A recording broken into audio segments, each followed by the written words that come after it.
Well, clearly the Samvidhan storm is escalating. What we are getting to hear is that the Congress MP Rahul Gandhi, while he was campaigning in Wayanad, has said, and I quote, that the RSS and the BJP are trying to destroy India's constitution and change India's constitution. Rahul Gandhi further adding that the Congress party and the I.N.D.I.A alliance or the I.N.D.I.A bloc are trying to save the constitution.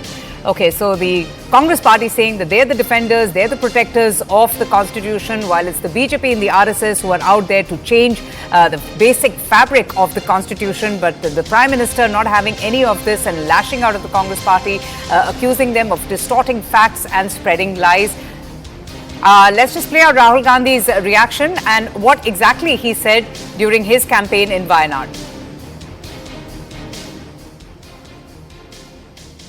The RSS and the BJP are trying to destroy India's constitution and change India's constitution.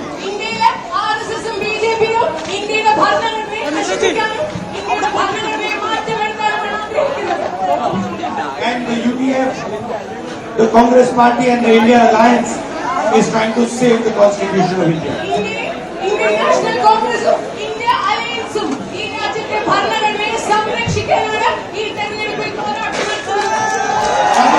That is the central issue.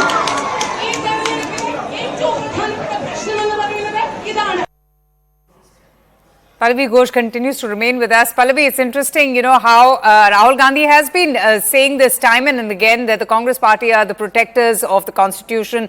They're going to defend the basic fabric of the constitution. But it's interesting to see as to what exactly is going to happen next from the Congress party or the opposition side, ever since the Prime Minister has now taken this issue head on, lashing out at the Congress party, saying that even Baba Saheb can't abolish the constitution.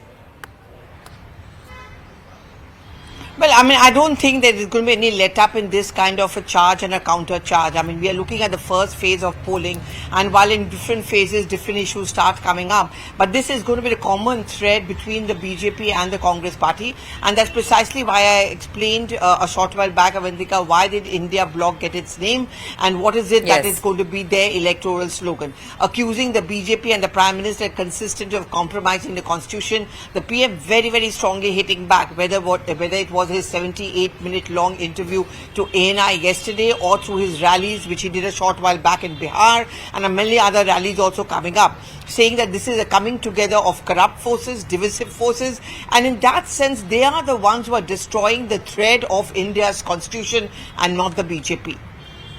Very interesting. So a big row now over the latest, issue about the constitution. Aman is also with us. Aman, it's interesting to see how the Prime Minister has sharpened his attack, taking the issue head on, directly now charging the Congress party of spreading lies and, deceiving the people of India, wherein he says that now the constitution is not about us doing anything to the constitution. Even the founder could not do anything. It's like our Gita. It's like the Bible of this country.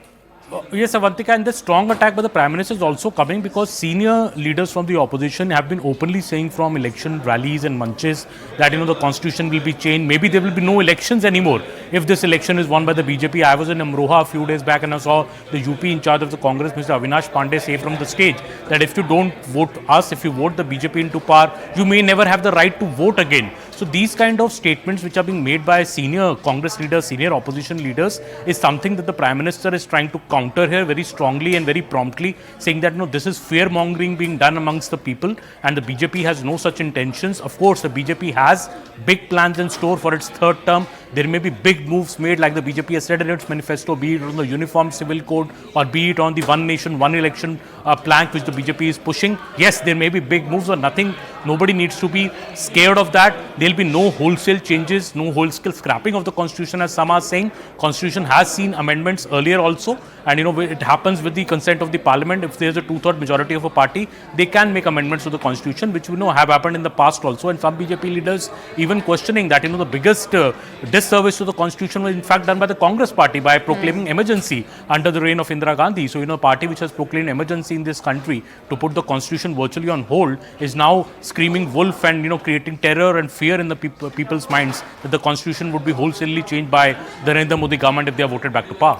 Absolutely, Payal. I remember Jairam Ramesh had sought a clarification, seeking a response from the Prime Minister, in fact urging the Prime Minister to clarify his government stance on amending the Constitution as, was quoted by a few loose cannons in the BJP, by a few BJP leaders. Is that why we are seeing such an aggressive stand by the Prime Minister on the issue of protecting the Constitution and its values?